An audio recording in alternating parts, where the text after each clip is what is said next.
Bismillahirrahmanirrahim. Assalamualaikum warahmatullahi wabarakatuh. Kaifa halukunna ya talibat? Alhamdulillah kullukunna bi khair sahih insyaallah. Wa kaifa utlatukunna? Kaifa yaumul istiqlal? Hal farihtunna bi yaumul istiqlal bil ams? Alhamdulillah. Laqad asyayna fi hadhihi dunya 'aishan tawilan wa khasatan li baladina balad Indonesia laqad marra istiqlal bi 75 sana. Alaysa kadzalik? Nah, alhamdulillah. Walakinna huna nahnu labudda an na'rif kaifa madza fa'alna fi hadhihi dunya. Hal qad fa'alna af'alal khairat aksar aw af'alal syarr aksar? Likullin tab'an ta'rif madza laqad fa'alat hiya wa madza laqad fa'alat nafsaha. Walakinna huna hayya nuslih niyatana wa nujaddid niyatana wa anfusana likulli khairat li an najid barakah wa ridallah fid dunya wal akhirah. Nahnu qabla an na'mal syai'an labudda an nara wa nuslih niyatana hal akhlasna niyah mathalan li ajli musa'adatil akharin hal aslahna niyah hal li ajli hal hadhihi niyah lillahi ta'ala aw li ajli riya aw li ajli likay tajid madah minal ukhra wa na'udzubillah ya akhwat. Kita sekarang, mulai dari sekarang memperbaiki niat kita lillahi ta'ala. Insyaallah jika kita sudah mengikhlaskan niat kita dalam semua perbuatan, baik itu seperti mau makan, mau tidur, mau menolong orang lain, jika kita ikhlas semuanya untuk beribadah lillah, insyaallah Allah sayu'ti, Allah akan memberikan apa yang telah kita niatkan sesuai niat kita. Jika niat kita lillah, insya Allah Allah akan membalasnya di dunia dan di akhirat. Tapi jika niat kita hanya sekedar menginginkan kesuksesan dunia saja, Allah akan memberikan ganjarannya itu hanya di dunia saja. Dan apalah arti dunia ini ya tolibat? Dunia faniyah, dunia akan hancur, akan sirna. Apalah yang akan kita dapat di dunia ini hanya sementara, kekekalan yang abadi hanyalah di akhirat. Untuk itu, mari kita niatkan hati kita, bersihkan hati kita, ikhlaskan semua apa yang mau kita lakukan ini lillahi ta'ala, khususnya dalam belajar ini. Meskipun pembelajarannya mungkin agak tidak konsisten sesuai yang kita inginkan, belajar bareng, belajar tatap muka, tapi insya Allah meskipun pembelajarannya daring, insya Allah jika kita niatkannya lillah, Allah akan memberikan ilmu yang sangat-sangat bermanfaat bagi kita. Apalagi jika kita bisa menaati tata tertib apa yang telah diberikan oleh sekolah kita. Dan jangan lupa kita belajar ini lillahi ta'ala, bukan karena orang lain, bukan karena untuk mendapatkan kesuksesan dunia saja, tapi insya Allah niatkan dalam hati kita ini lillahi ta'ala, untuk beribadah kepada Allah. Nah, sebelum kita lanjut ke pembelajaran, mari kita berdoa bersama-sama. Mudah-mudahan kita bisa mendapatkan berkah dari doa Allah dari pembelajaran ini. Berkah ilmunya, berkah duduk kita, berkah mendapatkan berkah, mendengarkan suara ustazahnya berkah, mendengarkan videonya. Insya Allah mudah-mudahan Allah memberkati semua apa yang kita lakukan. Nah, ya nabda. Bismillahirrahmanirrahim. Rabbi zidna ilma warzuqna fahma birahmatika ya arhamar rahimin. Nah, insyaallah fi hadzal yaum nahnu sanakhud tathiru ma asabathun najasah. Nah, sebenarnya pembelajaran ini kita sudah membahasnya ya kemarin tentang najasah. Nah, akan tetapi di sini akan lebih diperjelas bagaimana cara membersihkan sesuatu yang sudah terkena oleh najis. Nah, kemarin sudah dikatakan sekilas. Insyaallah di sini akan kita perjelas. Di sini ada 4 macam ya bagaimana cara membersihkan sesuatu yang sudah terkena oleh najis. Nah, al-awwal huwa tathiru ma asabat tathirul badan wa thawb. Nah, arabtun nasah ma ma'na huna, itu membersihkan badan dan baju. Jadi membersihkan najis yang ada di badan kita dan yang ada di baju kita. Yaitu bagaimana caranya? Nah, idza asabal badanul insan aw thawbahu najasatun wajaba ghusluha bil ma'i hatta tazula 'ainaha. Nah, jadi di sini yang pertama itu wajib kita membersihkannya dengan apa? Dengan air. Hatta tazula 'ainaha. Jadi sampai hilang ainnya. Jadi bentuknya apa yang kita lihat di zahir itu tidak ada. Jadi kalau ada sepertinya di baju kita itu kotoran haid atau air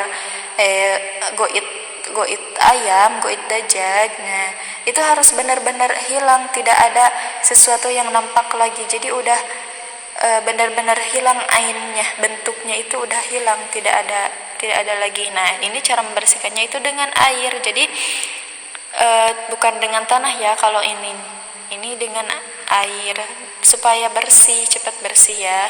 Boleh dengan menggunakan sabun juga. Nah, yang kedua yaitu in baqiya atharun ba'dal ghusli sa'ba zawaluhu ma'fuun anhu.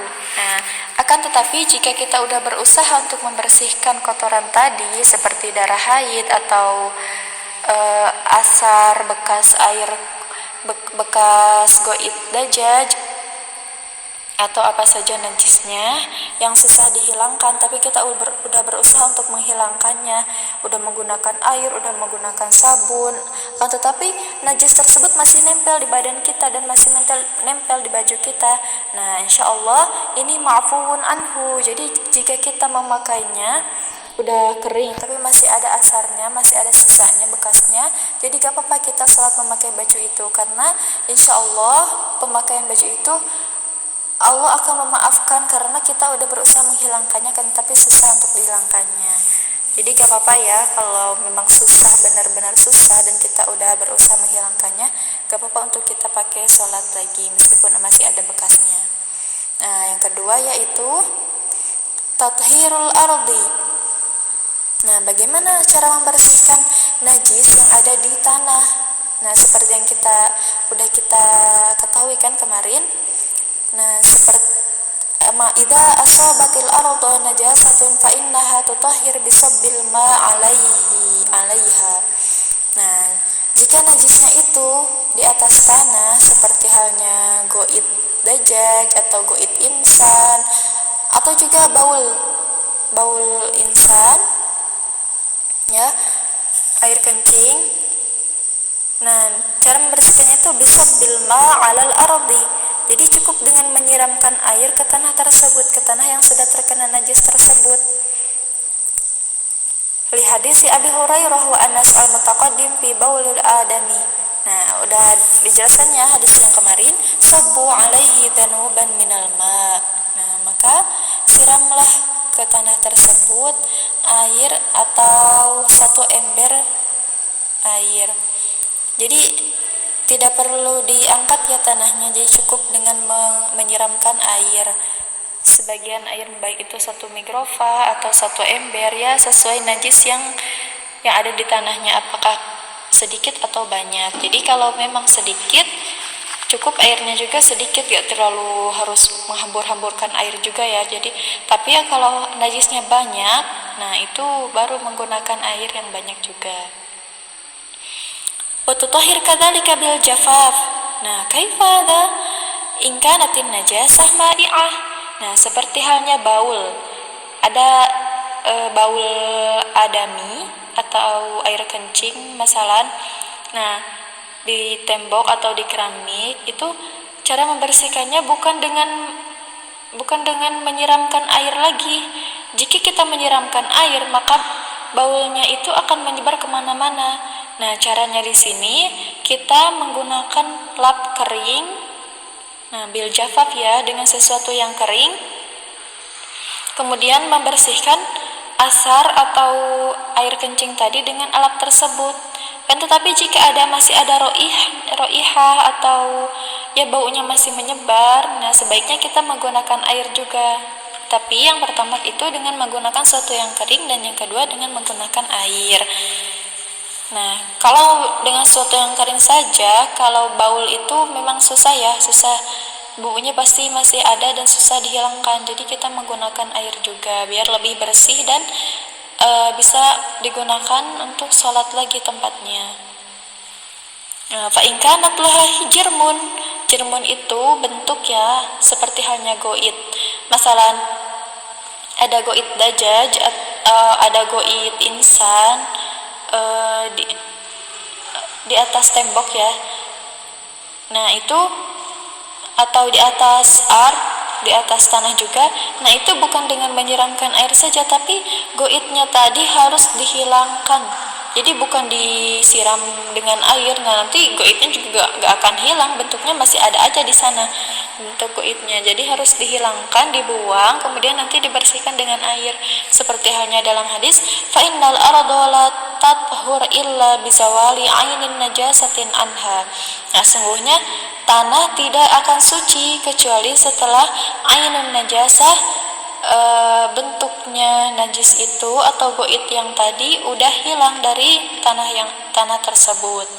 Jadi tanah tersebut masih akan tetap najis jika ainnya masih ada, jika bentuknya atau goitnya tadi belum dihilangkan.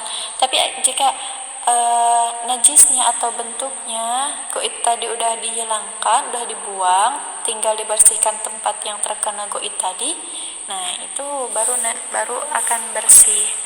Nah selanjutnya yaitu hukum asalis tathhirun na'la.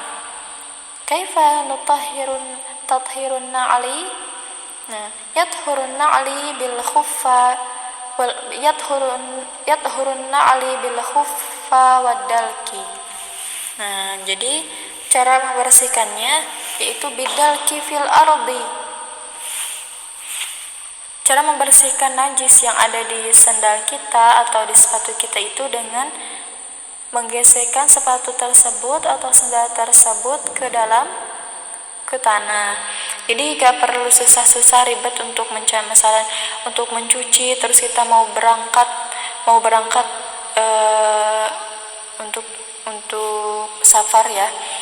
Terus kita menginjak goit dari hayawan, kemudian kita itu ribet harus mencucinya, ya Allah gimana. Nah gak perlu susah, karena Islam sudah meringankan kita untuk tidak memberatkan kita ya. Jadi cukup dengan menggesekkan najis tersebut ke tanah atau sepatu tadi ke tanah. Nah insya Allah ini akan langsung bersih ya, karena tanah itu sudah bersih dan juga suci dan mensucikan. Nah, li hadithi Abi Sa'id anna Nabiy sallallahu alaihi wasallam qala idza jaa ahadukum al-masjida falyaqlib alaihi walyanzur fihi ma fa in ra'a khabathan falyamsahhu bil ardi thumma liyusalli fihi ma. Nah, ini sudah dijelaskan ya hadis kemarin. Jadi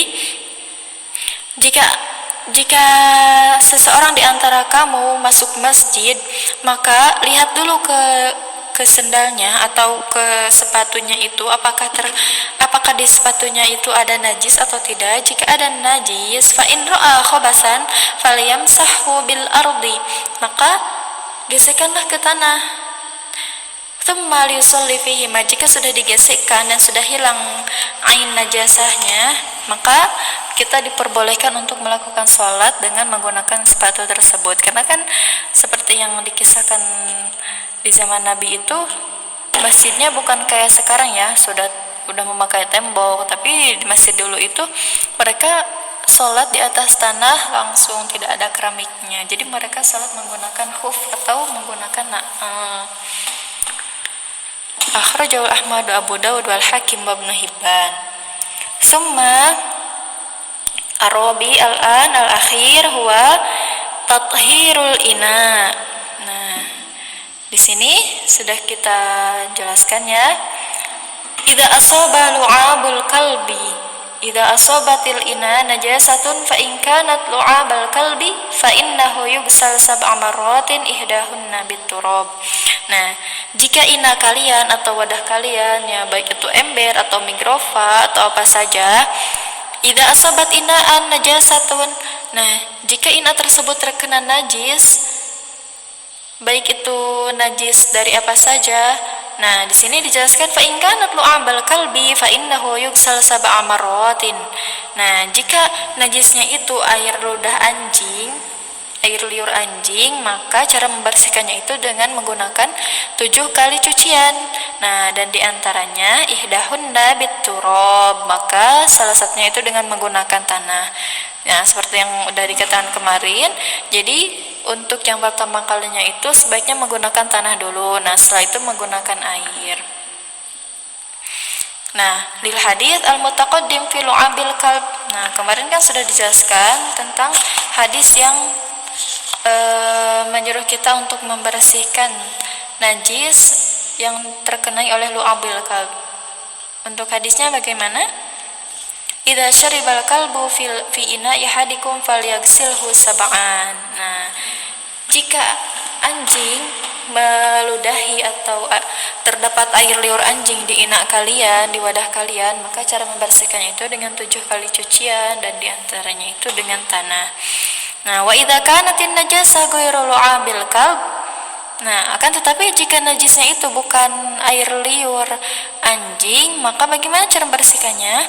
Fa innal ina yughsal hatta tadhhabu 'ainun najasah. Nah, maka cara mencucinya itu, cara membersihkannya itu dengan mencuci ina tersebut sampai tidak terlihat ainnya atau bentuknya najis tersebut, najis tadi, seperti halnya ada goit, ya baik itu goit hayawan, nah terdapat di ina kita, maka cara membersihkannya itu dengan membuang goit tersebut, kemudian mencuci ina tersebut hatta sampai ina tersebut atau wadah itu tidak ada lagi ain najasahnya, baik itu bentuknya atau warnanya atau baunya, pokoknya sudah bersih dan sudah kembali seperti semula. Kita sudah mencucinya dengan sebersih-bersih mungkin, baik itu boleh menggunakan sabun atau apa saja, yang penting sudah benar-benar bersih ya. Nah, alhamdulillah udah selesai pembahasan di kali ini. Kita udah membahas bagaimana cara membersihkan sesuatu yang dikenai oleh najasa. Nah, tadi kita udah membahas tentang tathhirul badan wasau, bagaimana cara membersihkan najis yang ada di badan kita dan di baju kita. Begitu juga cara membersihkan najis yang ada di tanah, tathhirul aldi wa tathhirul ali, begitu juga di sendal kita atau di sepatu kita. Nah, semua yang terakhir yaitu tathhirul ina, dan bagaimana cara membersihkannya yang ada di ina kita atau wadah kita. Nah, insyaallah ya sudah gampang. Sekarang kalian coba baca-baca lagi mufradat mana yang belum kalian ketahui dan mana kalimat apa saja yang belum kalian pahami. Jika ada pertanyaan langsung tanyakan ke ustazah ya, jangan dipendam. Insyaallah pertemuan sekarang sampai di sini saja.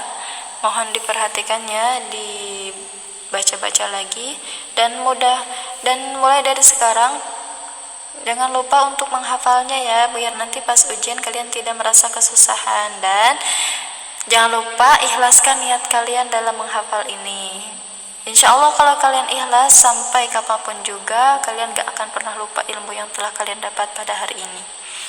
Taib, barakallahu fikunna jami'an wa jazakunallahu khairan, la'allana najid al-barakah wal ma'lumat fi hadha sabah hadhihi lillahi ta'ala. Alhamdulillah, subhanakallahumma wa bihamdika asyhadu an la ilaha illa anta astaghfiruka wa atubu ilaik. Jazakumullahu khairan. Wassalamualaikum warahmatullahi wabarakatuh.